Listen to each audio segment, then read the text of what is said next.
test my levels. Test my levels and levels and levels.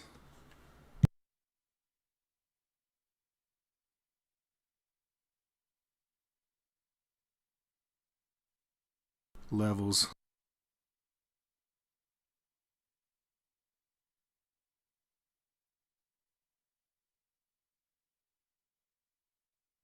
All right, is this working?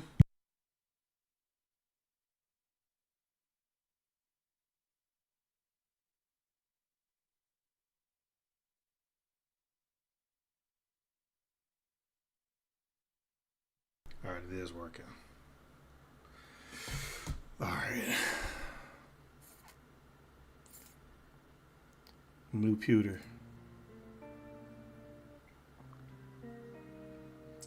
What is up? What's up, Brooklyn?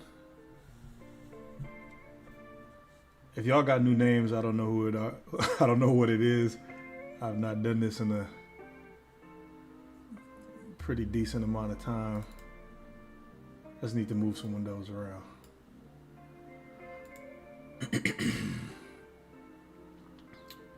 Anyway. And then pop the chat out because I don't need any of the other windows at all. At all.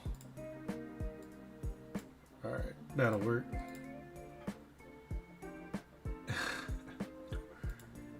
Yeah, we all know Black lately.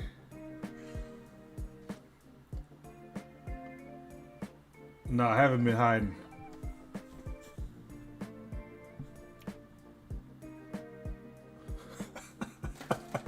Oh no, don't Frankie, you can leave the people alone, man. They can anybody can say whatever they want to. I really don't care. Make no never mind. So yeah, so don't boot nobody. We all good. Yeah, but yeah, Tariff Jones. Yeah, but that was like earlier in the year when everybody was all on the tariffs, man. All on the tariffs. Okay, I gotta mod people so they don't get kicked. We still doing the old shit, man. We still getting our feelings hurt by people. All right. Anyway, I think this is enough. We got enough people in. We don't need to wait for everybody to show up. I do wanna. Yeah, 17 is good. Let's go. So, quick question. I know like this subject just died down in the space, but when it was happening, it was super important. So, did that $10 million pussy settlement finally get that gay off of Shannon Sharp back? Anybody still watching the Shay Shay? All the hijinks he was doing all year, trying to prove he wasn't gay. Did we done thinking that, or we still think that nigga gay? Also, how y'all feel about that maximum strength racism? Told y'all that shit was coming. I ain't gonna make no jokes about the, rest in peace to the dead and shit, but I ain't gonna make them type of jokes. You already saw what happened to the nig tubers that was getting their jokes on and got kicked off the platform. Well, they didn't get kicked off the platform. What happened is they got demonetized, and then the niggas got real humble. The demonetization ain't no joke. That YouTube bag must be crazy. That's all I'm gonna say. We were talking about that shit. I remember a few years ago, I turned on monetization for like 2 weeks, and I had like high engagement. So I got a spiffy little sum of money, and I didn't even really do a lot, but I turned it off. But I could extrapolate the math from that, even though everybody's monetization stuff is different. It must be a lot. If you got like, let's say 10,000 to 20,000 subs plus high engagement, like people fuck with you in the chat, or they kind of look for you around the tubes and shit.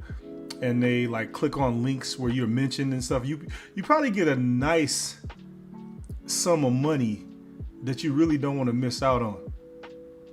You get what I'm saying? So I understand that like that YouTube bag ain't no fucking joke, because you got niggas on here that was claiming to be millionaires, you know, in real life, and then when they lose their YouTube monetization, niggas get online and you know they had a sad face. They talking real fucking low and you know, and humble. They humble themselves to the YouTube bag. So yeah, I'm kind of thinking that YouTube bag must be crazy once you get your subs up there. But the problem, you know, the caveat with that is it comes with you become beholden to the YouTube, and then you gotta say whatever it takes, do whatever it takes to keep that fucking monetization going. Whatever it was that you had in regards to like a actual message probably flies right the fuck out the window, because how can you? And then when your audience finds out that you a slave to the bag, they really get on your fucking head, because now you a slave to the audience, and them niggas say jump how high, because you need the super chats. You gotta stop the stream, or you gotta spend like a whole hour at the end of the stream reviewing them. And then niggas do get personal about it. If they send you a super chat, you don't read that motherfucker, or you don't read it right, or you don't acknowledge the nigga in the correct way, they gonna get on your head. Hey man, you didn't read my super chat last time. That's fucking crazy. And that's crazy, like that parasocial bond that gets created. But the thing is, that's why I kind of stayed away from that whole aspect of it. If you're gonna accept the money and somebody gets mad about sending you the money, you just gotta say fuck it. You know what I mean? You just gotta say fuck it.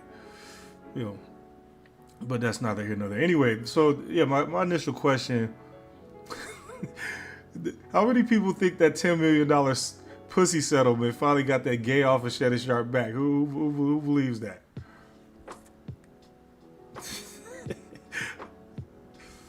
What's up, Smooth? What's up, Sparkle? He's 70-50.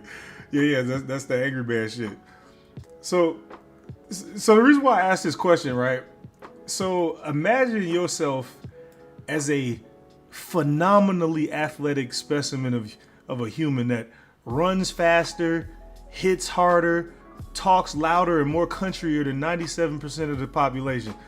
And your image is predicated on this masculinity in comparison and competition with your peers and even like the common man, right? And you make a lot of money off of the strength of your accomplishments over the time you were successful at the football, right?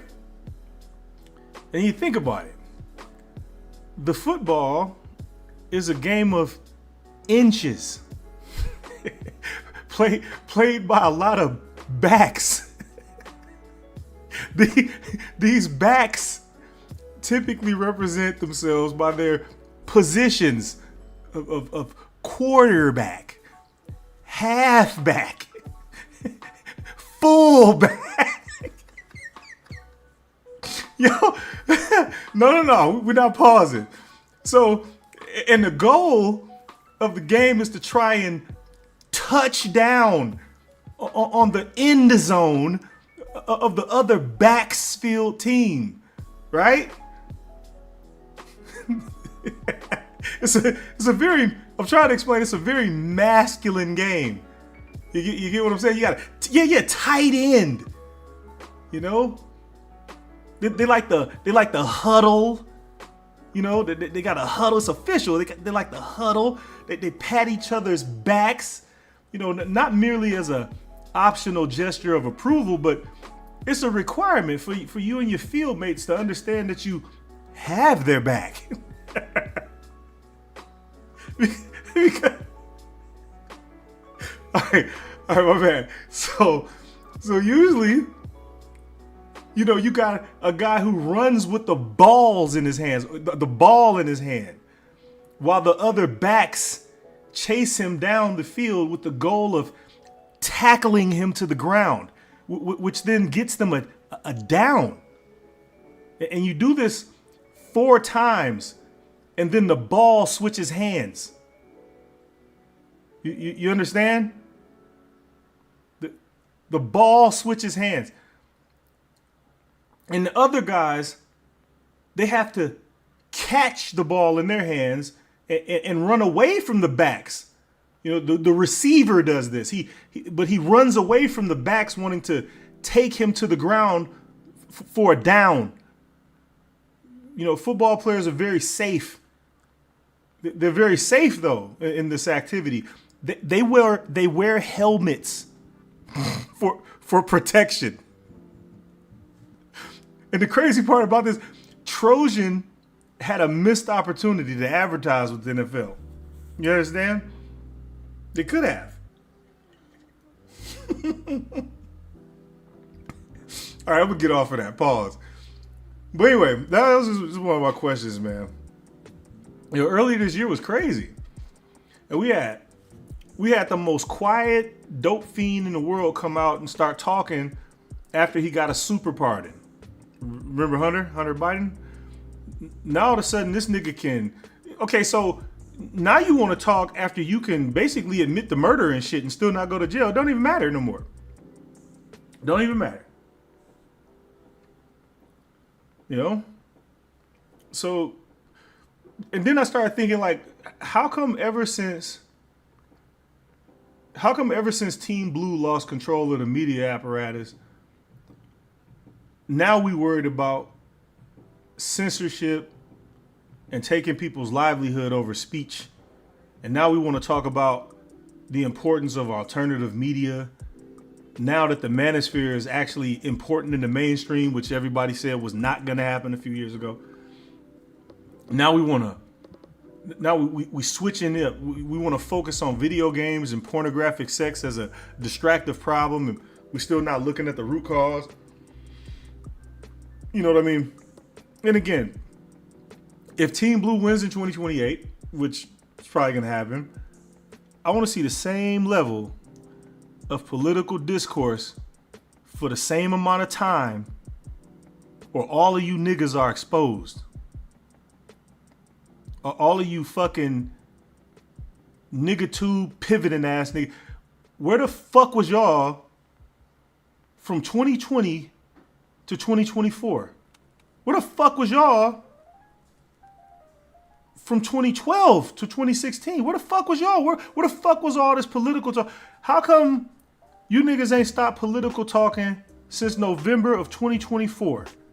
I never seen it this long. This long. And you niggas can say that y'all was talking. You can say that y'all was talking about the politics, you know, long, but you wasn't. But you wasn't. And the crazy part is you niggas think that the political chop up is somehow different than the relationship cinematic universe chop up. I got news for you niggas. It's the same thing. Let me put a question to y'all, and I might reiterate the question at the end for y'all. Just let me give you a question. Let me leave you with a thought. So we seem to be in this era where we think that we're discussing bigger things, right? With the political conversation. We think that. And we think that the political discussion is somehow bigger than relationships. But then ask yourself, right? How is it that the world, all the world's leaders, political and corporate elites alike, are being moved like marionettes by a group of people utilizing sexual blackmail as a means of global power and controlling these niggas, controlling these masters of the universe, all because they can't help themselves and just have to fuck underage girls? But you know, politics ain't about women zero, it's bigger than that. Right? Or we're gonna pretend that ain't what the fuck is happening.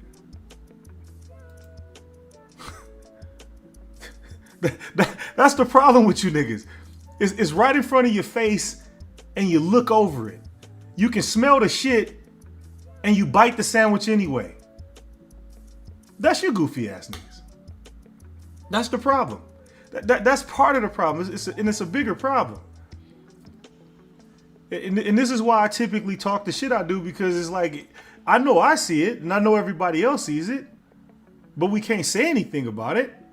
And we got to pretend like it's something else. And then we get upset if somebody brings it up. That's crazy. So like I said, when your team wins in 2028, because again, 99.99999% of the manosphere is Democrat, you know, you guys are gonna win in 2028. And when you do, I want to see the same level of political discourse for the same amount of time. I want to see you niggas talking about nothing but the politics. Remember when I tried to get you niggas to talk about politics? When y'all didn't give a fuck? Because as long as white people couldn't say nigga on YouTube, you were happy. And then they started censoring y'all goofy asses about talking about the bitch. Demonetizing niggas for having a problem with the Keisha. Remember that? Now that white people get to say nigga again, we all in an uproar. Now we on YouTube trying to fucking, we got all the cool niggas out here. Now we got the young Gen Z cool niggas tatted from neck to feet, you know, talking about social problems. That shit is wild to me. And none of these niggas are getting more educated about the social issues that they discussing. They just hopping out with their opinion. Unresearched. Won't even take a trip to the fucking library or the state law library to look up the things that they need to look up when discussing this shit. No, they hit ChatGPT and get a biased ass answer from a bunch of trained ass bots. And then act like they're doing research. They won't pull the actual article and read it for themselves because niggas' attention span ain't that long. This is more of the problem. So again, none of this fake ass TYT pivot shit. You know the Young Turks pivoted. Everybody forget when Anna and Cenk was bowing down to the blue. Nobody remembers that shit now, right? Because when Anna saw the fucking writing on the wall, she started switching. You remember she started spazzing and crashing out on the show last year after Trump got shot in the ear.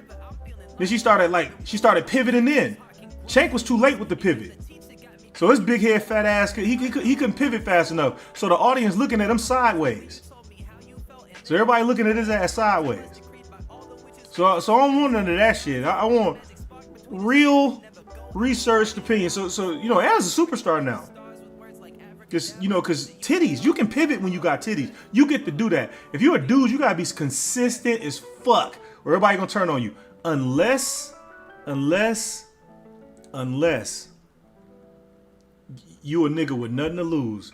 If you a sneako type nigga, you can pivot and snake your way into a new market, a new grift. You can do that. If you a Myron type nigga, you can do that. All these niggas can do that. They can just pivot to a new thing. And the new thing is basically to just shit on niggas. That's the new thing. I told y'all, maximum strength racism.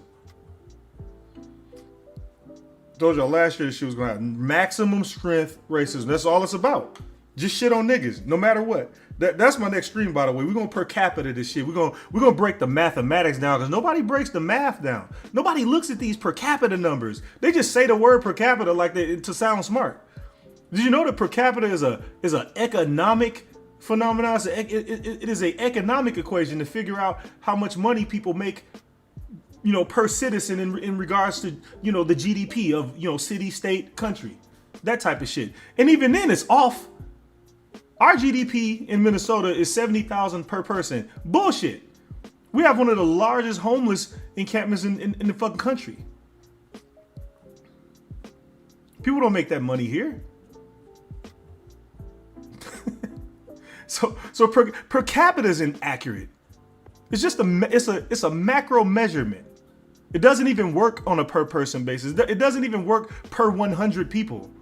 And again, it's borrowed from economics, and the relationship niggas tried to take the stat and use it as if they were being more intellectual about the shit that they were talking about. Per capita is insane when it comes to criminality and shit. Because as much as we want to say per capita matters, the fact of the matter is you got 70% of people committing 70% of crime. And those motherfuckers are white.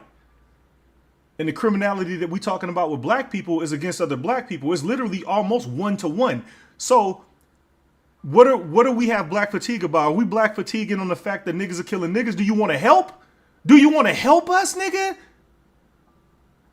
Okay, if you want to help niggas stop killing niggas and you tired of that black fatigue, then how about you ease up off of the fucking nepotism on the jobs?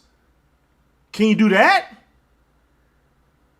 Because if not, you can shut the fuck up per capita. So anyway, we'll talk about that next time. That's just fake shit. So, you know, I'm getting off track. But anyway, we got all this fucking political talk, and it's always when niggas will get serious when something is completely indefensible. Like, I want to see the streams where the new liberal niggas in charge, when the new liberal niggas in charge take over. I want to see the stream with the thumbnail and discussion about the World War III. You niggas waited 5 years while all the money was being siphoned out of the economy. Record joblessness, lying about the joblessness, record homelessness, lying about the homelessness, all the fucking NGOs and nonprofits just stealing all the money, the PPP loans, all that shit was happening the whole time. None of you niggas were saying shit, which coincidentally is the cause effect to the record homelessness. Record housing prices is directly related to record immigration. Because they got to put people in houses. And if the houses are being subsidized by the government, guess what happens to rent? Guess what happens to mortgage? You niggas can't calculate that? You know, this shit happens so much so that corporations and banks decided that real estate is not profitable. Corporations and banks typically and historically do not fuck with real estate because it's not profitable. They don't want to sit on property. They would rather turn that property into a loan where they can make money off of. Now they just sit on the properties. It's more profitable to property the shit. Because you got a record number of immigrants coming in and they're getting subsidized rent and subsidized mortgage. Why not buy the property? Now you can charge whatever the fuck you want. Easy math. This is why niggas need to start doing math. You know, which is why white people can throw around that fucking high IQ argument, which is another stream we gotta get to. You know, so now we got these unpredictable economics. Niggas been in what the crypto prediction game for more than a decade now. A decade now, and still ain't touched the mill ball. All the niggas that's in the crypto prediction game, and they've been in the crypto prediction game for a decade now. And none of these niggas done touched the mill ball. Fuck is you doing? Fuck is you doing? Where the fuck was you niggas when the economy was becoming unpredictable? Where the fuck was you niggas when we was on a brain trust years ago talking about the fact that trades are not made by people anymore? They're made by algorithms. And this was before AI, niggas. This was before AI. Oh, okay. I forgot. You niggas don't talk about that shit because you want to get your turn at it. Did it work out? How many of you niggas got the mill ball? How many of you niggas got a mill ball in your pocket? No, you still making streams about buying at the top? Goofy ass nigga. Y'all still making streams about which one finna 100x next month? How that fucking crypto wallet looking? Just fucking goofy. And then, why the fuck? Anyway, again, I'm getting off topic. Nigga, I still got XRP. I'm talking about motherfuckers. Smurg, I'm talking about niggas, the YouTube finance niggas, the online finance niggas talking about what's finna go 100x, what's finna go to the moon. All these weird ass cryptos. Calculatory coin. And then you buy that shit and it bottom out a day later. That shit. Oh, you gotta get you some Osmos. What is that? It's the new coin. And you buy that shit and it fall off the map. Fuck off. Niggas buy shit for no reason. You know, niggas telling you spend your lunch money on it. Now, don't even put your real investment in it. Yeah, lunch money. You know, all these niggas, man, all these finance niggas, and none of them have popped off of the fucking advice they've been given for a decade. Fuck out of here. I'm getting off track. So anyway, why do we gotta keep pretending that like things are equal between the parties? We always do this like the devil you know, or one party's worse than the other. They for the most part, yeah, they both do the same thing. They're in the pocket of Israel, but we're not gonna pretend like one party is going full communism. It's gonna happen. Like, I mean, I have no doubt about it. It's gonna happen. And I think that's when everybody will be satisfied, when we all struggling together. And I'm good with that. I'm actually cool with that. To be honest with you, I've reached a point where if the country falls down economically, so to speak, I simply don't give a fuck. It's to the point where it's like, I would rather live under the rule of new Asian leadership from China than be under the boot of some racist ass niggas who can't get it together long enough to even make it work. Niggas who can't stand the thought. Niggas who can't stand the thought of just an equal playing field, like that type of shit. At that point, you just go, you know what? Fuck it. And I'm not even a Kufi nigga. And it's just like, fuck it. Fuck it. If you niggas is still management, fuck it. I'd rather take my chances with new management. Fuck it. Why not? I mean, if you niggas ain't gonna change, what's the point? You know, the per capita IQ shit. I mean, it's like, fuck it. Like all these niggas that's able to even survive in the online talk space, the main thing that keeps their audiences together is the shared hatred or the shared anti-nigger rhetoric. That's all they got now. I mean, everybody see the politics. It's right in front of you. Niggas really don't care, but it's right in front of you, so you can talk about it and sound smart, but nobody gives a fuck. That's law cow shit. What people really care about is the fact that everything is fucked up and everybody wants the world to burn. All of these new niggas, even the old niggas, all these niggas that's out here talking the anti-nigger rhetoric, that's what's keeping them going. They've galvanized the world burners. They've galvanized the fucking disaffected misanthropes. Because some niggas ain't making money either. Them niggas, they finna be poor just like everybody else. We finna be all at the bottom together. Yay. And I don't give a fuck. And if that's what it takes, then fuck it. Fuck it. If we all gonna be on UBI, fuck it. Fuck it. If we got to share neighborhood with the Sharia law head cut off niggas, fuck it. You know? Anyway, so when I was growing up, there was rarely a time where Team Red had the ball where you would lose your livelihood over your political or social opinion. Now, there's a caveat. The modern technological social media apparatus did not exist. We didn't have that. However, social media also allows anonymity. For example, myself. And back then, there wasn't any anonymity. If you jumped out the window with your opinion in person, it was in person at work or somehow in public. That's how it was back in the day. So it was a harder ask of people. And even then, when people did that, they didn't lose their livelihoods over this shit. They might have had people upset with them and shit, but they didn't lose their jobs over political dissent. That shit happened once niggas got the censorship button in their hand. And we all knew it. All we wanted to do was stop white people from saying nigga. And then we ended up censoring the whole world.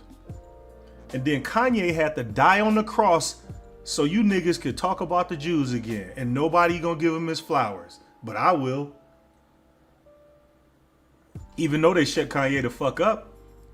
That man died on the cross so niggas could even have the Jew conversation. Who the fuck was talking about that before he was talking about DEF CON? And we can say Nick Fuentes, but nobody was listening to that nigga. He was just some dude. And then Kanye got wind of the rhetoric and was like, oh, this nigga speaking my language. Let me blow him up. Kanye lost his fucking life. Kanye almost lost everything so that niggas can have a Jew conversation. That's some Jesus level fucking sacrifice, nigga. Fuck out of here. This nigga went from $1 billion to something else. We don't even know. We won't even know. You turn that nigga into a mute. And even he kissing the ring now. Y'all gotta be kidding me, man. And nobody give that man his props. We tend to forget. You know, now I understand why I get why Tommy Sotomayor feels the way he feels. I get it. I understand now. Somebody does something significant, even, you know, whatever. People were gonna talk on the internet regardless. I get that, so we're not finna go crazy with the Tommy Glaze. But I understand what he means now. Like, you can't even get a nigga's props, yo. You can't even get a nigga's props. Nobody can get Kanye his props for dying on a cross so you niggas can talk about the Jews. Nigga, you couldn't even put J-O-O in a sentence without getting demonetized or kicked off the internet. Let alone J-E-W. Fuck out of here, man. But this is but we can keep pretending like shit is equal, because when Team Blue took over, they use your identity to kill your livelihood, which in effect kills you. There's actually a parable about it. You taking away a man's livelihood is akin to killing him. You know, but as long as you don't fire a gun, it's not violent, right? So it's not the same thing. You just make him unable to live, and he dies that way. But you know, your hands are clean, right? That's how these niggas feel about it. But we can keep pretending shit's equal. Yeah, I think about this shit because these type of things inform me of how most people I see are in the world interacting in social discourse, both off and online. This is how they really are. It's basic behavioral economics. You do what you are, or you are what you do, whatever, you know, what you believe in, what you care about, what you need, what you want. These are all behavioral economic basics. And this is how I conclude my arbitrary stat that 99.999999% of these niggas is blue and intrinsically communist and socialist, because that's just what they are. And that's just what they believe. And that's how they behave. You know, like I said, even simple shit. Like I said earlier, when niggas thought that the political talk was separate from the bitches in relationship talk, again, as if you were chopping up more important issues, head ass, then you wait a bit and you find out, specifically, you find out that the power in politics is via sex, or the bitches, as it were. You have a Epstein problem front page for almost a fucking year, and it ain't going away. On the front page of the American Social Discourse, and nobody's picking up the Blues Clues. And let me go further. What if they release all the files? What's actually gonna happen? Arrests? Or protests and boycotts? Ain't nobody gonna do shit. Ain't nobody gonna stop Amazon shopping. Ain't nobody gonna stop trying to buy the best car. Ain't nobody gonna stop buying the motherfucking headsets. Ain't nobody gonna stop buying the things. So ain't nobody gonna do shit.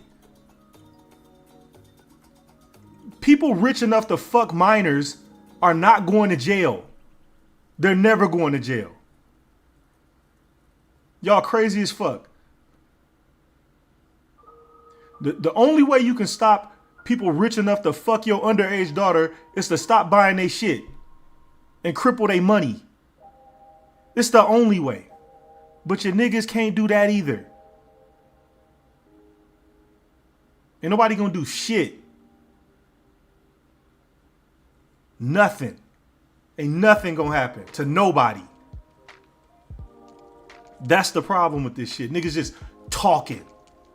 Political discourse. Oh, we're having an important show. We chopping up the real issues. Shut the fuck up. Everybody gonna do shit. Israel pulling a 1942 on some niggas, and ain't nobody gonna do shit. Niggas just talking. Oh man, they're killing all these people. Who gonna do something about it? Who gonna check me, boo? Incoming missile. Homeless niggas under rocks. Bury them some more. Who gonna do something about it? Yeah, Lil Jon, nigga, what you gonna do, nigga? What you gonna do? Nobody gonna do shit. Ain't nobody gonna do shit. But you know, you can listen to these pundit niggas, you know, Israel's getting $3 billion from America. The Homeland Security website is being hosted in Israel. Who gives a fuck? They literally pulling a 1942 Germany on a group of people that can't even fight, and ain't nobody gonna do shit.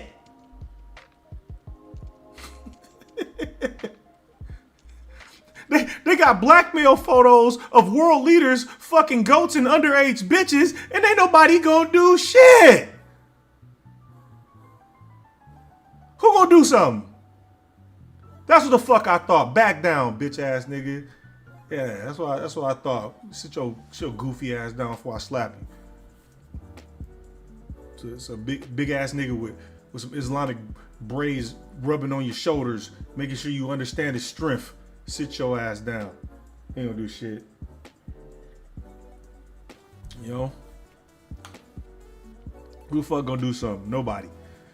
So anyway, many of y'all don't like see how like important it is to focus on like the most I would say heinous of acts. And we could talk about the AI companies and how much investment is happening through the government subsidizing these companies and the data centers being built all over the place inefficiently, by the way. Why would you build a fucking AI data center in Texas? It's always hot there. It makes no sense. You need insane cooling. Why wouldn't you build it in Alaska? And while I'm talking, why do I think they build it in Texas when they probably are building it in Alaska? You know, it could just all be a fucking psyop. But I'm not gonna go completely conspiratorial. I'm just saying, like, if I can think about it, why would anybody else? Does it make sense to build a data center that needs like world-class cooling in a place that gets hotter than the fucking sun in the summer? Makes no sense. How would AI be efficient at that point? You know, while I'm at it, like the AI conversation, right? Yeah, so the jobs, the mundane jobs that are being taken away. Has anybody asked what type of jobs these are? How come every time we see these job reports, we never get, specifics on what these jobs actually are? We always, like, they'll say things like engineer, and we find out it's not actually an engineering job. Not really an engineering job. It's more like, you know, an analyst position or some type of HR position that's been upgraded to some type of engineering job. Like, for example, sales engineer or marketing engineer. Why is it always, when they say engineering jobs, we don't get specifics? And then when we get the people hopping on the internet talking about the job that they lost, we find out that it was a soft skill job, not an actual engineering job. Even though engineering jobs like mine will go away. They will. I mean, eventually. AIs know how to code. I mean, they're made of code, and they can read code. You can punch in code that you want. You can punch in a query of the code that you want, and it will punch out. It will output the exact code you need. For example, you can ask AI to give you all of the permissions information on a folder structure, and it'll punch out the PowerShell code for that. And all you have to do is input the specifics of what you want, like what the folder names are or what the root directory is. Then it'll recursively go through that. Now, because it can code, and it can code better than you, the code will actually be cleaner than yours. So they just put the Indians out of a job because them niggas can't code for shit. Been saying that for years. You know, but at the same time, engineering positions like myself, where I have to engineer topologies for different internet infrastructures, the AI will learn how to do that too. And at some point, it'll learn how to troubleshoot. So then it'll self-correct, like fixing broken routes or changing dynamic routing on the fly, or being able to spin up and spin down circuits and shit with just a prompt, or maybe not even a prompt. You just plug the circuit up. and it'll find the IP addresses and do everything for you. I mean, at that, it will happen. It's a matter of time. So, but then we don't see the other side of all of this talk about AI because most people aren't really technical like that. So, most of you probably are not in tech, but for the ones that are, we have like these XaaS services where we have cloud services where you can spin up servers and shit. Now, you spin up a server in Azure, or you look at Google Workspaces or Amazon, wherever you want to do. They all have these pricing structures they're either by the hour or a la carte, or you can get private servers and shit. A server that would host a bunch of apps on it and like with just like 32 gigs or 64 gigs of RAM would cost you almost $1,000 a month. Now, typically companies run, especially companies that actually do shit, enterprises usually have hundreds to thousands of servers sometimes.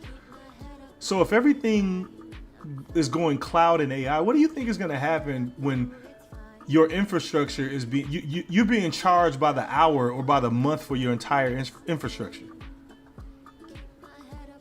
First of all, that's more than the cost of all the engineers possible. You can pay up front. You can do capital expenditure up front, pay a few million and get that back in a few years.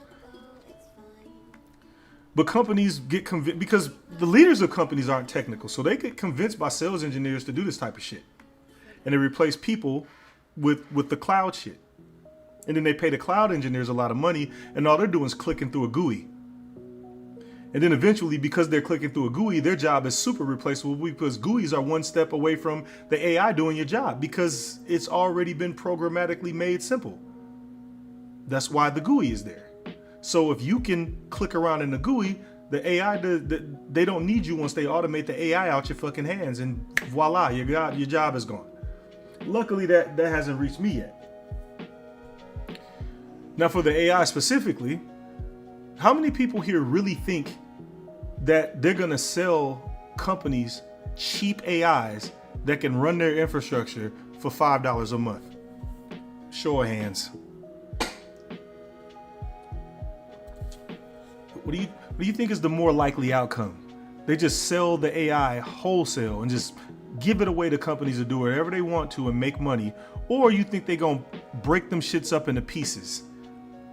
Like you'll have a database specific AI. So that database engineer AI just only does your database, and that'll cost you money. You think that's gonna be cheap?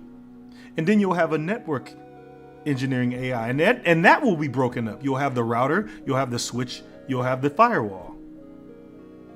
Not only that, you might have a compute AI. You might have a server engineer AI, and that server engineer AI could be broken up even further. You might have an Active Directory AI. And then an Azure AI, an Intune AI, broken into small little pieces. You want to know my evidence for this? Do y'all remember Cut the Cord? Who remembers Cut the Cord? When Netflix and the other streaming sites were running the world and you could get TV a la carte and cut the cord. All your TV is on one platform for the cheap. All you got to do is pay for an internet connection and $7 a month and you get all the fucking TV you can eat. Remember that? Then what happened?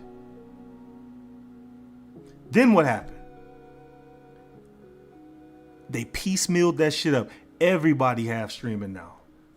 Apple TV, Apple Plus, Hulu, Disney Plus, Netflix Premium, Amazon Prime Premium Plus.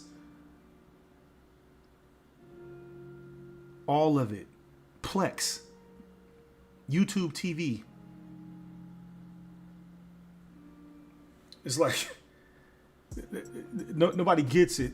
There isn't going to be this cheap alternative to employees. Now, companies will get sold on it. Of course they'll get sold on it. Duh, they're not technical. They're going to get sold on it because that's what companies do. CEOs don't give a fuck about you. All they care about is collecting their check. Most of these people don't even really do vision shit. They just there. They just collect the check. Most of these people have legacy positions. Look at the track record of the average CEO outside of ones that are newer like Elon Musk or Jeff Bezos. you look at the average career trajectory of CEOs and people with 3-letter titles, they all come from like different industries and different companies. They don't even know what the fuck they're doing at that new company. They talk about transferable skills and stuff like that, but that's true to a degree. But a pizza manager doesn't know what the fuck a network engineer does. So making him the director of infrastructure is fucking silly. Doesn't know what it takes to run that department. But IT is an industry that routinely does that. I don't see the finance industry hiring the former director of fucking bagel sales. You know, I don't see that. I don't see that the fucking bagel manager ended up being a CFO unless he went and got a finance degree or something. You don't see that in other industries. IT is very unique in where you can just hire almost anybody. You can have a fucking Applebee's server be your manager. It's just the way it is in the industry. It's a trend that's been that way for a long time. So anyway, to get back to what I was talking about, we're not going to have this situation where people actually, it's going to be hard for normal people while the companies figure this shit out. I mean, eventually, but I mean, in the meantime, people will be suffering. You know, in the meantime, people will be, you know, massive job loss, UBI and shit, while companies figure out like 5 to 10 years from now that they're being taken for a ride financially. And some of these companies might go bankrupt. You might be the fuck out of here. Because there is no fucking way in the world companies are going to sell, the AI companies are going to sell companies AI wholesale and just go, here, do whatever you want with it. But you can believe that. Moving on.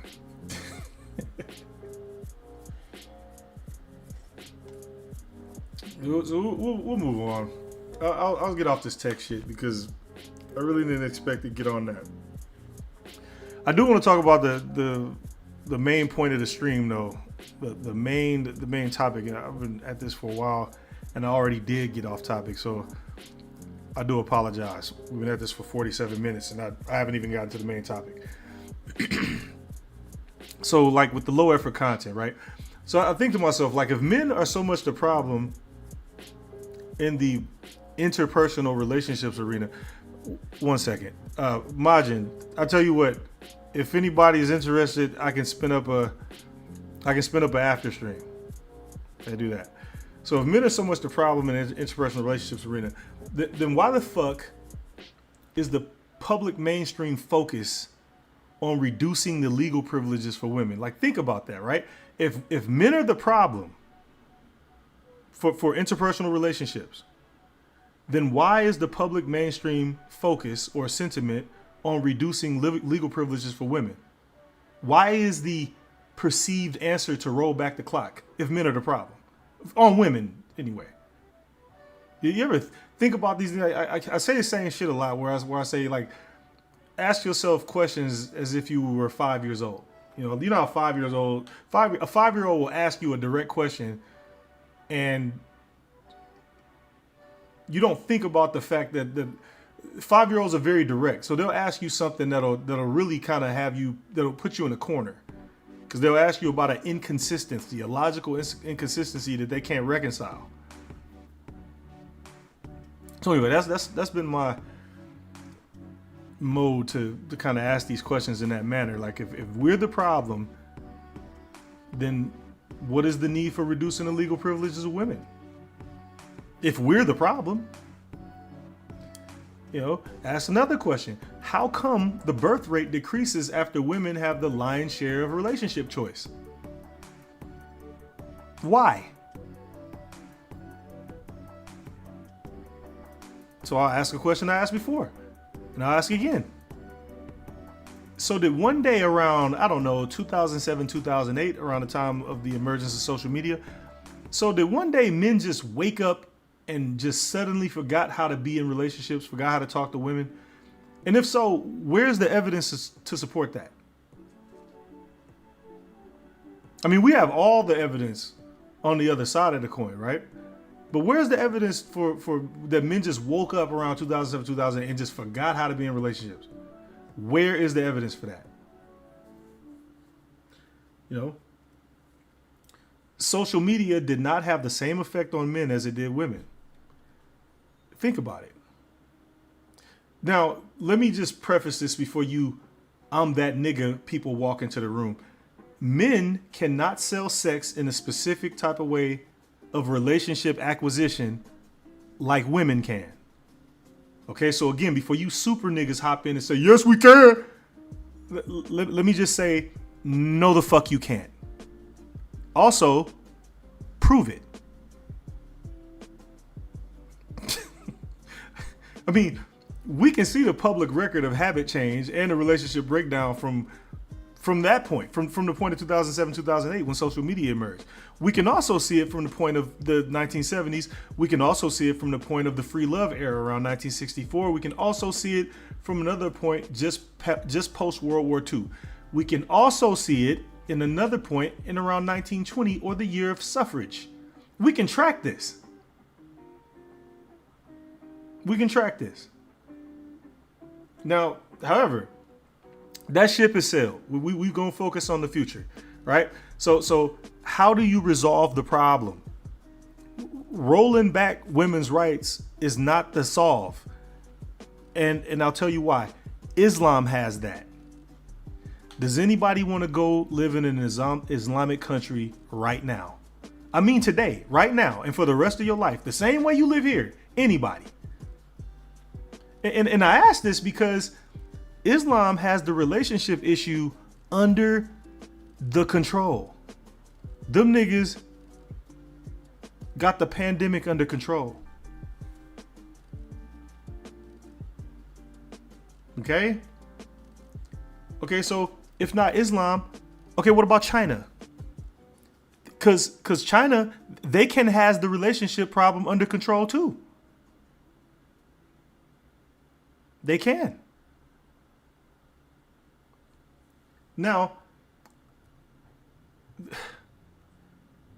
and I say that in jest, because if anybody's been paying attention to Chinese news, because we have satellite phones now, thanks Elon, we can see that China actually has the relationship problem under control. But the Chinese military does. You think them soldiers ain't got hoes? That's the one thing China does right. They make sure that the military has the hoes. And you know what? Every country in the history of the world used to do that. So let's just, but that's an aside.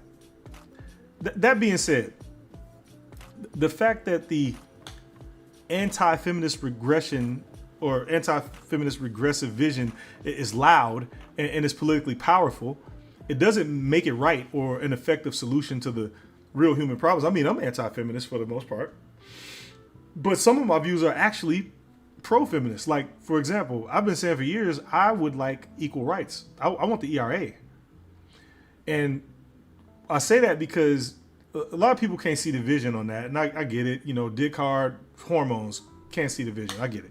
I'm an old nigga, so I don't have I ain't got the hormones blocking my view. So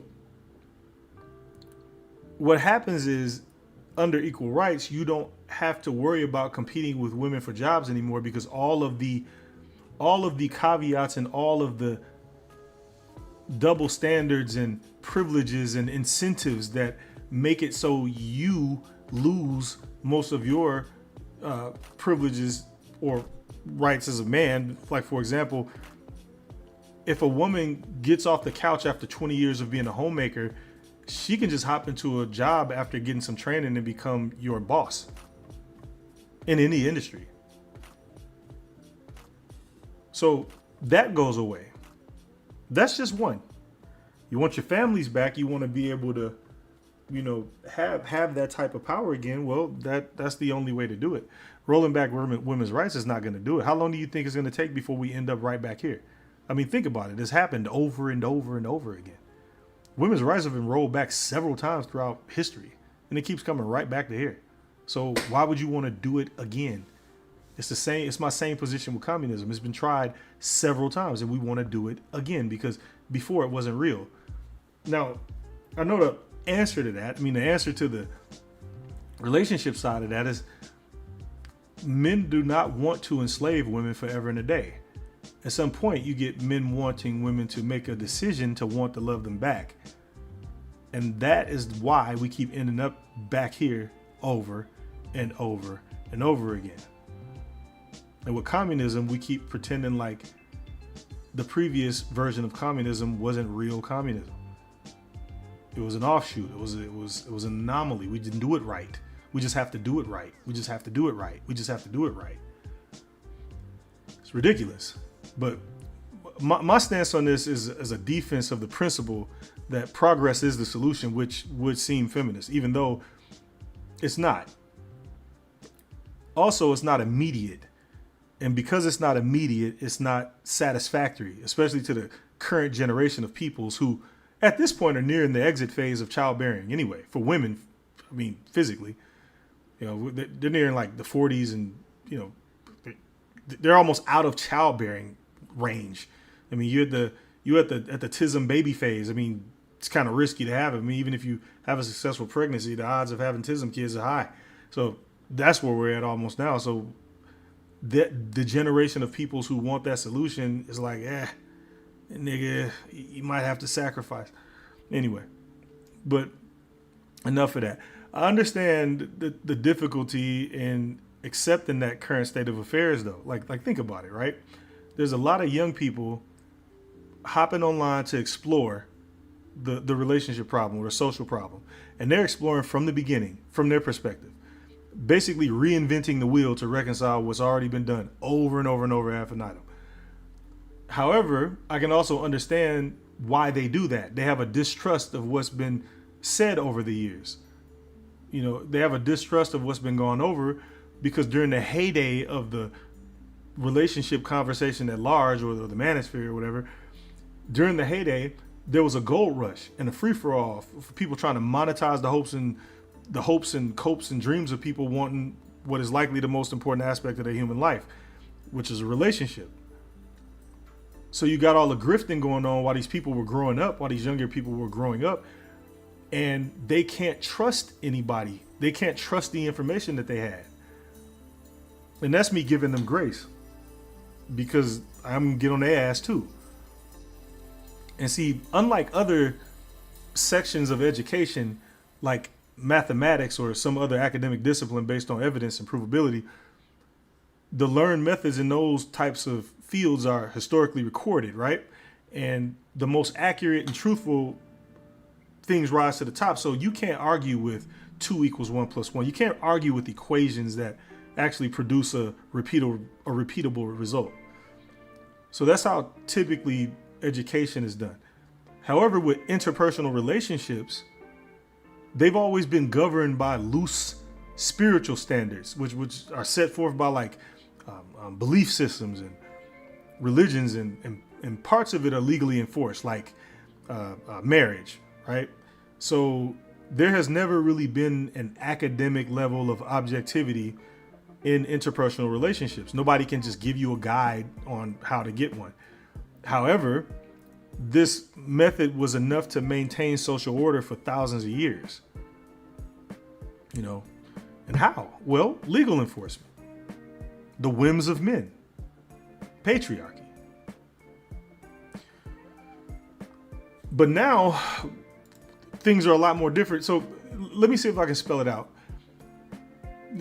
Just be blunt about it, right? Women are naturally practicing eugenics as a product of evolution. And whether you agree with that, whether you like it or are comfortable with the notion, that kind of doesn't matter. Real life will, you see it playing out in real life. So as exemplified in the analogy I was talking about with education or teaching academic subjects over time to new generations of people, schooling, right? The same analog can be made in regards to interpersonal relationships. Historically, we see the same pattern. Relationship pairings are typically based on the level of societal survivability and stability. So the viability of males in relationships change over time, and it changes over the course of societal stability, much like IQ. But that's beyond the scope of this conversation. We're not gonna get into that, but we will later. Men who were more physically necessary a long time ago in a society usually had the choice of mate in the relationships. And then as time goes on, that changes due to the reduced need for that male physicality via technology and better social organization. So, and because of that, we have things like, so in the beginning, you'll have soldiers who are the winners in society, like the people who fight, the so-called, physical alphas, the people, the warriors, right? The warrior class wins. Because first of all, as a society, you need them in order to not get your shit pushed in by a neighboring group of people who want to take your shit, right? So they were necessary. So they won in society. They were always seen as desirable. They were heroes. Their names went down in history. People made statues. People made statues about them, wrote poems about them. Bards wrote songs about them. They became historically significant in a way that made them immortal practically. And when that role gets taken away by technology, the soldiers become less important, and what rises to the top is the entertainment class. So now we got the bards, the comedians, the artists, the sculptors, the painters, the writers. They become the leaders of society because we don't need your physical lifting ass no more. However, you've been socialized for thousands of years to produce that traditional physical type of masculinity. Also, you are genetically predisposed for that. And that hasn't changed in thousands of years. So you think that is what women desire, but they never desired it. If it was a desire, they would never move away from it. Think about it. Like, really think about this. How would the traditional physical paradigm of masculinity be the preferred when once the society changes, they move straight to the entertainment class as the dominance? If the previous mode of masculinity was the preferred one, how would it change? Like, has anybody just fucking put your brain to that? Like, how do these things change? It's just like when I ask about religion. If religion is right, if it is the right way to go, then how come it keeps breaking? Why does it take so much work? Why does it take so much work to sell it? Why? Why do you have to sell it so hard? It's the same way I ask about these relationship niggas in the manosphere. If your product is so good, then why do you have to run over here and try to sell it? Where's the relationship sphere? Just fucking think about it. But I get it. The social issue is entirely difficult. And hold this thought for later. Write it down if you need to, right? When a person, in this case, we're talking about men. In this case, we're talking about men.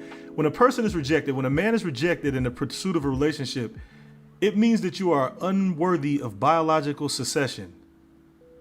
Think about that. This is not just a killing off physically of your biological lineage, but it's more than that. It's killing off your spirituality, your human identity. It goes beyond just living and dying. For most people, they subscribe to some sort of belief system or religion or some spiritual guidance that gives them a metaphysical reason for existing or surviving. It's not just for physical survival, but it's for spiritual survival. So rejection, it's like, so spirituality guides your morals and compassion, your familial bonds with other people and stuff like that. And then the rejection of a relationship is a denial of all of that. It means fuck you, die. That's what it means. It means fuck you, die. Simply. Now, if we extend that along the same lines, right? Let's extend that further, right? So when a woman procreates with someone they found desirable before you, and the man that they meet after is receptive to a relationship with that woman without judgment. Okay?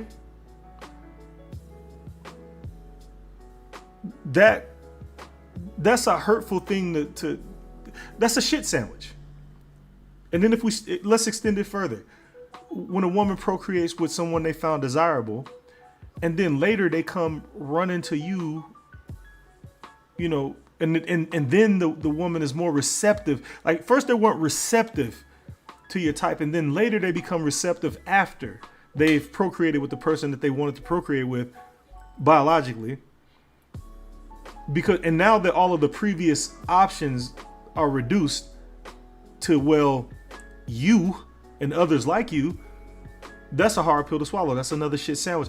Even worse, like I said, if you accept this without judgment, if you accept this paradigm without judgment, and you are still overlooked,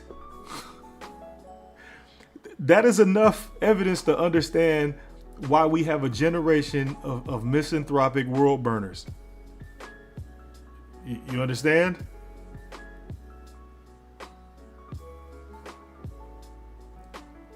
And this is the hardest topic for men to accept. And they won't accept it. And that's okay. It's still gonna happen. The eugenics is happening without the Nazis. It's the bitches, nigga, and you can't stop it. What you gonna do about it? What you gonna do about it? You gonna do shit. You gonna keep coping? You gonna keep pretending you that nigga? You gonna keep pretending that you the motherfucker that can actually beat the odds, head ass? Check these pyramids out. See these pyramids on the screen? The reason why there's nothing in those pyramids is because you can't put shit in those pyramids that make any fucking sense. That's why. I can divide them shits into 20 pieces and you can't put anything in them motherfuckers that will lead to a conclusive result every single time. You can't. So I didn't put anything in those pyramids because it doesn't make fucking sense. I can just grab some arbitrary words and just dump them in there. I could dump in the love Venn diagram. You know, all that eros agape shit. And I can put it in there and make it look like it makes sense. And I'll have some people in here like, yeah, they look like it. I could put the male female Maslow hierarchy on these motherfucking pyramids and have niggas going, yeah, that look right. I can do whatever the fuck I want with the pyramids. And that is called a grift. If you were watching another nigga with these pyramids on their fucking stream, they would have a bunch of words and little icons in there showing you how to make it. Right? I didn't do that. Cause the shit ain't easy, nigga. Ain't no fucking way you're not finna outdo this. You niggas are crazy. And this is the problem. Will you niggas get on your fucking antagonistic shit and start talking shit about me and saying like, oh, nigga. Yeah. Now, do something about it. Do something about the bitch problem and get off the fucking internet. Do what the fucking masculinity hustle niggas do and go touch some fucking grass. You know, do that shit. Do what them niggas told you to do the first time. You remember that shit? You know, go touch grass because you don't know what grass feel like. Why don't you niggas learn how to put on a shirt and wear some deodorant? Yo, I got some tactical soap to sell you. Why don't you niggas believe in that shit? Since I'm wrong, since I don't know what the fuck I'm talking about, prove me wrong, nigga. Go out there and win. Niggas is fucking crazy. Anyway. So again, one of our biggest failings is that niggas refuse to accept the fact that women are naturally practicing eugenics. It is what it is. So one of our biggest failings nowadays specifically with the power of the social media apparatus, is we can have an ability. We have the ability for an intellectual position to be heard and accepted, sans diploma. But some people do have diplomas. And many people who are sans diploma, they have charisma and personality and intelligence and all of that stuff, but then they get compromised by the prospect of money, fame, success, and they try to use that because they think it can change their achievement prospects in the very relationship issue they describe. Right? So you get these niggas who try and get their channel numbers up so they can fuck the subs. But ain't that high key tricking? Or no? You gotta get your money up though, right? You gotta get your money up because you gotta be more attractive to hoes. How you do that? You gotta get your money up. You get your money up doing a lot of shit. There's a lot of millionaires struggling with the hoes. You know? But and see, because of this grift, the channel number grift, the quagmire became more prevalent than the truth of everything being discussed. The problem, the relationship problem became therapy, a coping mechanism. It became a monetary vehicle. It became a means to gain importance among your peers or among people that gravitated towards your initial rhetoric. And a lot of this shit is very, very low effort.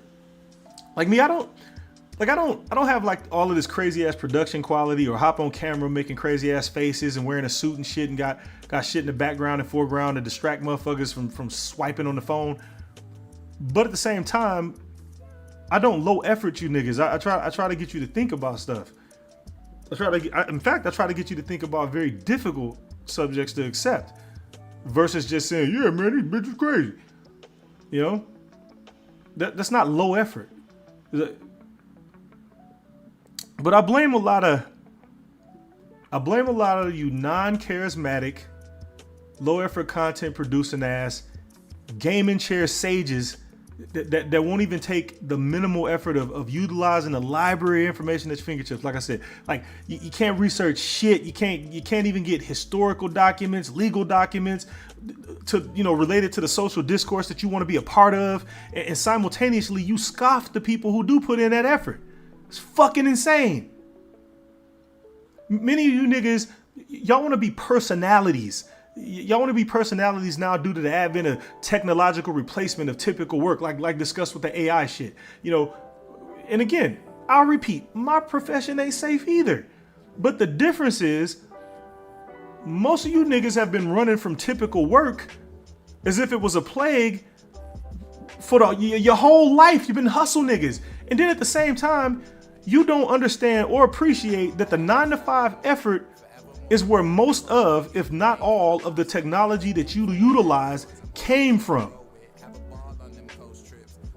Like it's insane. It baffles me the amount of people who talk about not being able to stand working in any collar of profession, white collar, blue collar. You can't stand working in a profession while also being able to have the option to even have that decision due to the effort of people who do, i.e. all you coach niggas reacting to the reaction of somebody reacting to fucking social slop videos with your lived experience opinion, amounting to just feeling your way through what you see online. And then to top this 7-layer shit cake off with the fucking caramel saliva, you niggas also say shit like the internet ain't real, while simultaneously basing your whole fucking livelihood off of using the internet to interpret the world around you and create a business from it. Which, like I said, is just reaction slop content and woe is me origin stories about struggling with the bitch fueled by e-begging. You niggas are fucking insane. And then you don't even respect the people who make the technology you attempt to make a living from. Again, fucking insane. Fucking insane. And then I blame, you own the couch with my laptop and earpods niggas who are like online 18 hours a day calling somebody else terminally online while you react to TikTok shorts. And again, no academic effort at all behind it. Just your lived experience, you know, failing with the hoes until you decided to gripe to the chat about it. I blame you walking around in nature ass niggas with a selfie stick in front of you doing the same thing, pretending like you're just so fucking busy, but you gotta talk online about problems.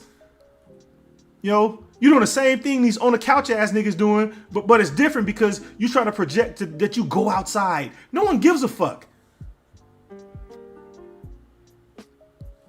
Like, if what you were saying held any weight, you wouldn't have to use all these fucking gimmicks to turn your channel into a goddamn sitcom episode every week so that people can pay attention to you. You know, pay attention to you over swiping, swiping up so they can go look at some more TikTok. You niggas is lifeless. And even the ones with some talent, they lose people by talking down to their audience or trying to project that, well, I'm not having the same problems as you niggas, but I understand. You know, I understand you people who do. I understand y'all problems. You know, those people, those guys. I'm not y'all, but, you know, I get it. Them niggas. I blame a lot of content creators who hop online with the lowest effort possible. And then high effort doesn't necessarily mean you got to have all your fucking hobby toys in the background, ninja swords and shit, fucking strip club quality mood lighting and attention grabbing gadgets in the foreground, fucking metronomes and shit going back and forth. You ain't got to do all that shit for high quality. What the fuck are y'all saying? Y'all ain't saying shit. That's why you need all the gimmicks. So what it seems to me is all you content niggas are coping. Y'all coping as well because y'all can't get past that day one content filter.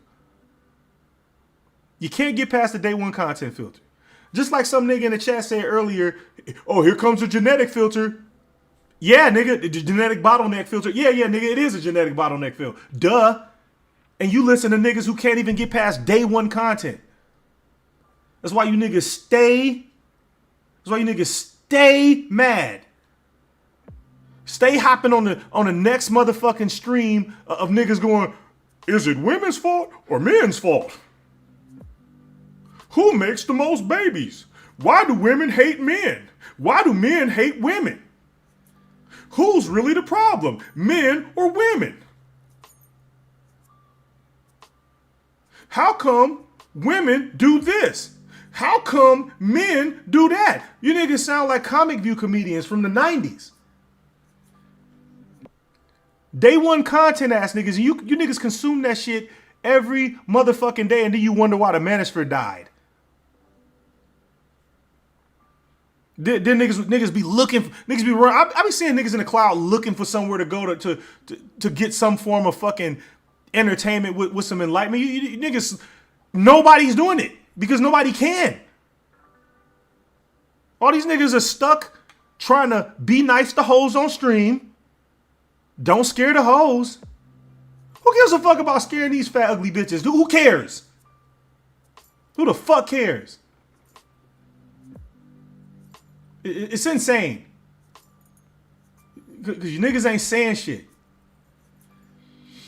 And then the other thing is like all these niggas, all these content niggas was somehow incredible with the hoes before they got online. But now they all are in the relationship sphere talking about the relationship problem. You know, and then you got the I'm in a relationship niggas, the married niggas trying to project this veneer of still being active in dating. Like, you know, they're trying to project that they still got it like that. Or at the very least, that if they weren't married or in a relationship, they'd be out there slaying puss and shit, bro. You know? Or would end up in their same position eventually, right? Basically, it wasn't luck. I'm just him. Akash was him. Now him is finished. Everybody hustling. All you niggas hustling. Perpetual hustling ass niggas. You know, even in the case, yeah, so about the young niggas, even in the case of these young niggas, right?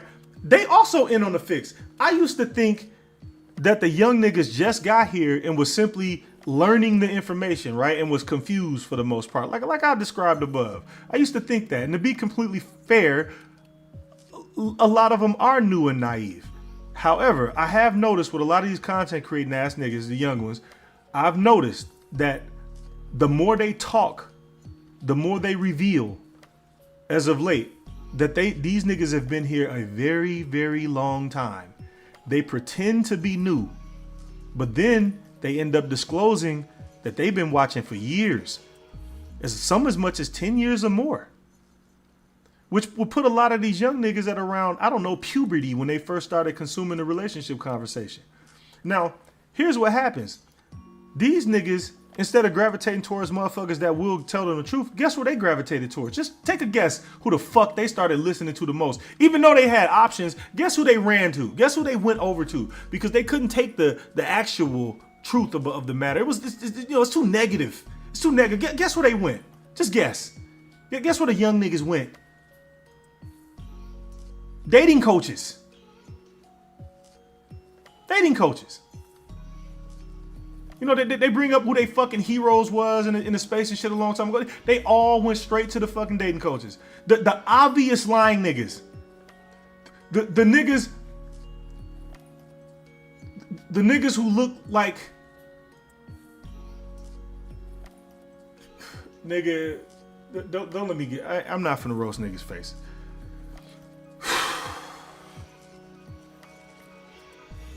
The niggas who look like the niggas you know ain't got it like that.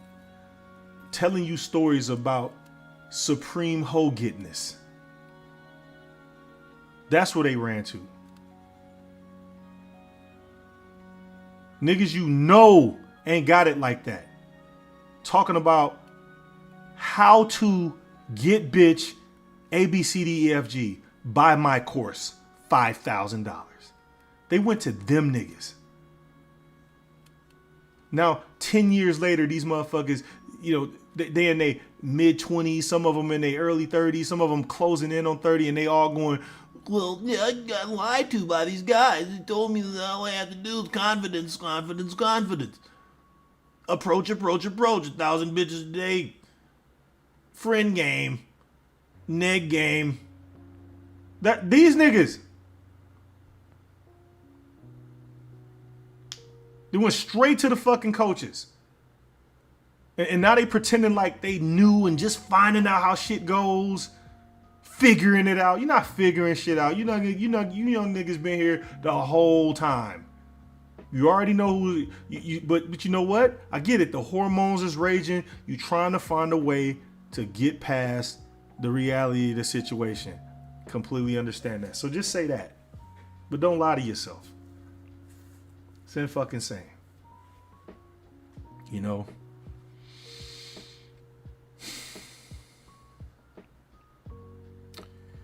I mean, dating coaches, relationship hustlers, and now it's all reaction comment niggas. And they all offer a glimmer of hope bias. So now now that these young niggas then went from being in the chat viewing to creating, their view of the whole situation is extremely skewed by their childhood visions of being better at red pill. But somehow, at the same time, they realize that the jig is up and that the black pill people are actually not the nihilists. And then at the same time, they realize in trying to reconcile the internal conflict of that they actually are or might be the nihilists, especially when you consider that reconciliation of that means that they have to give up and negotiate a losing position in a relationship where you have nearly no fucking power other than to leave, which is not a feasible option because the whole issue revolves around getting with the opposite sex in the first fucking place. You know? And even I can share some of this blame where mistakes I made in life contributed to the problem at large. However, I'm honest enough to disclose my awareness of my mistakes. And at the same time, I can face a societal issue with objectionable brutality. I don't claim to be him or that nigga or Neo. That's you niggas. That's you niggas. Hit the gym, bro. And this is where a lot of the problem with the conversation moving forward lies at. This is, for example, you look at the conversation and what you see of men positioning themselves. They always position themselves above the social issues that they speak about, right? Again, like I described above, I know how you guys feel. You guys, those dudes, these dudes. Not me, y'all. That's a lot of that right there, right? Especially when they start making money on their channels, then it's really y'all niggas. Y'all niggas doing, not me. Also, the way men juxtapose the hierarchy of attractiveness between genetic quality and money. The way we do that. Why the fuck do we do that? The way we juxtapose the physicality of protection and provision as a necessary dominant attractor. And then at the same time, we understand that economic modernity eliminated the need for that equality or that quality. Not to mention guns. Nobody needs muscles. Guns exist, nigga. You think white people took over the world wrestling? Insane. Also, the way we use comically novel aspects of masculinity as attractors, which are typically genetically adjacent. Like, again, go to the gym, bruv. That's the most obvious. Then status, then money. We try to avoid genetics at all times. And then the unspoken side of this rhetoric is the fact that these qualities like hit the gym, bruv, status, and money that are being extolled are hilariously superseded by genetic quality. Hilariously. And we pretend that it's not so. Even though we also say shit like homeless baby maker. Or Madden Kings. Insane. We talk about male production as an attractor, and at the same time, we see social indicators in real life of male attractiveness being realized in women who fathers their bastards over and over and over again. You know the stats. You know, most black men are childless. Hell, most men are childless. There's only a subsection of men that have all the kids with all the bitches. We understand that. And then at the same time, we talk about this production and women attracted to money, status, and production. Shut the fuck up. Pick a struggle. You know? And again, now these young niggas that grew up on the dating coaches and other masculinity hustlers, you know, even the people who wasn't in the masculinity hustle were still adjacent to it. You know, again, and these are the people I was describing earlier, the people who try to act like they unaffected by the issue while at the same time describing its effect on their life. Insane. Fucking insane. And then we got and then let's add to that. Then we get the in a relationship or married grift niggas who, for the most part, they're not even in it for the money. They just more so in it for the evangelism of the sunken cost fallacy of the decision. Like, the result of it in the current life, being in that relationship, they have lots of incentives to run over here and gloat or chastise or troll, right? On the face of it, it would seem that these people are the more reasonable of all, right? Since after all, they holy grailed it, right? They got the holy grail. They got the relationship and shit, or the marriage. So, but in actuality, these people were probably the most destructive because they had the caveat of seemingly being the people who got it right. Even though, as evidenced by many of these niggas having the curtains pulled back on their relationships, they typically don't live that life that they have ideals on in a spouse. And they also berate others, for not achieving. All these niggas over the years, every time you see their relationships get pulled out in public, it's not what you thought it was, is it? And see, in previous years, they had the benefit of not having their family life pulled into the conversation. The conversation at large. They hop on panels to defend their perspective in a space where it's not needed, first of all. But, once the world-burning misanthropes pulled up, i.e. the new generation, all bets were off. You use your family as a whipping stick to chastise people? To say they not doing it right? Well, now your family fair game, nigga. Now they get criticized. Now they on your ass. you know? And that was the thing that removed that influence. And that should have been done years ago.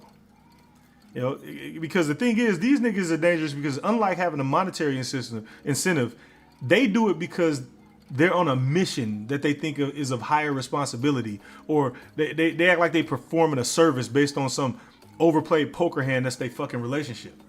You know, and then the other pimple on the nose is the the clout chase. You know, all these fucking turbo goofs decided that the conversation needed the novelty of the attempt to become a personality nigga, the content creator that's on cam. All of this is based around you niggas not having enough education on this social issue to present any arguments that can be described in a converse manner that would actually be beneficial to your viewership.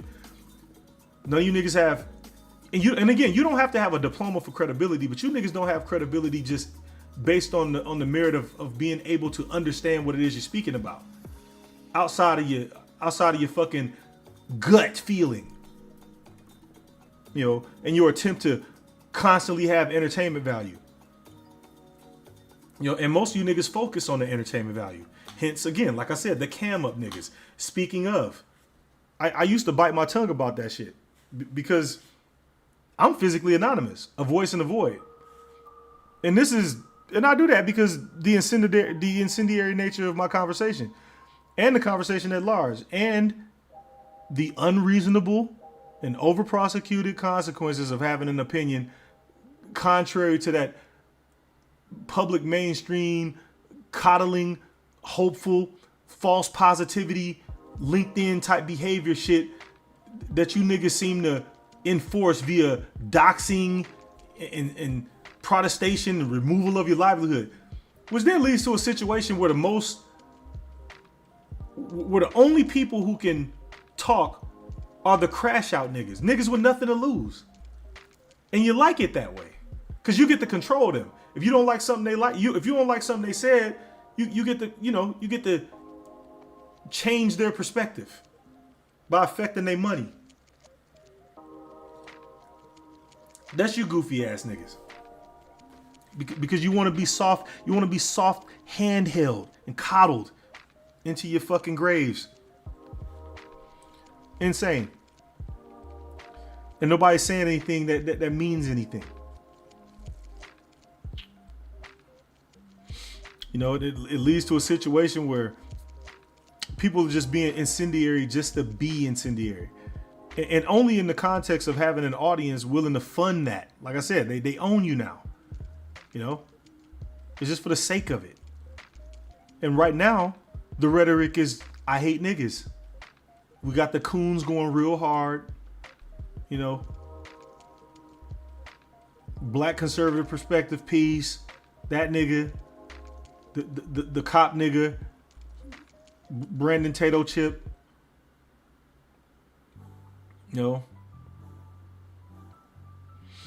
nigga ate too many coon chips, now he fat. You know, nobody can.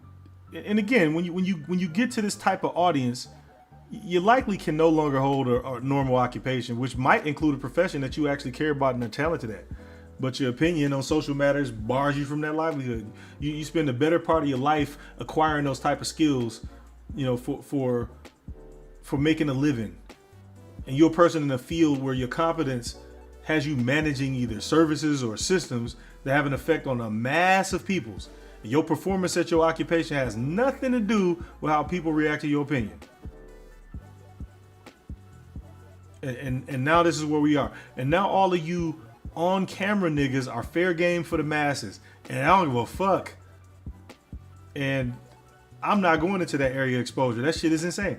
And again, if you actually had something meaningful to say, you probably wouldn't have to jump on camera with your fucking squat body and tub belly and baldy beard head asses, you know, trying to represent yourself as a CEO of Get Bitches Incorporated.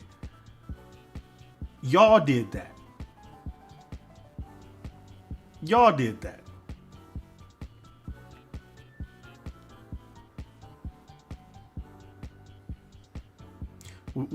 Whenever I see like a crazy looking ass nigga hop on camera talking about he can teach you how to Dougie. I do start laughing. I do. Cause it's hilarious. It's the silliest shit I've ever seen. You know. And it's all good as long as you niggas have your collabo streams where the bitches up there trying to be nice to you until they get mad at you, and then they tell you how they really feel about you, and they usually go at your face, go at your looks and shit, and that's when you really know where you at. But it takes that. I mean, a lot of you niggas friendships are like that. Y'all are cool with each other until one day y'all get mad, and then all of a sudden it's fuck you. You start talking about how your guy mama crippled and all the other shit. It's weird, man. You know. But again, we here now.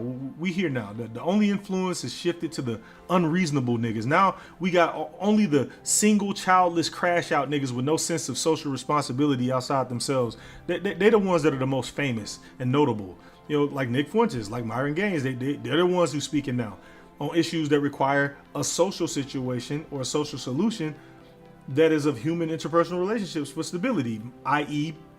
relationships, childbearing, marriage, and all the rest of it. But these niggas can be incendiary, and their main mode is to just talk shit about niggas.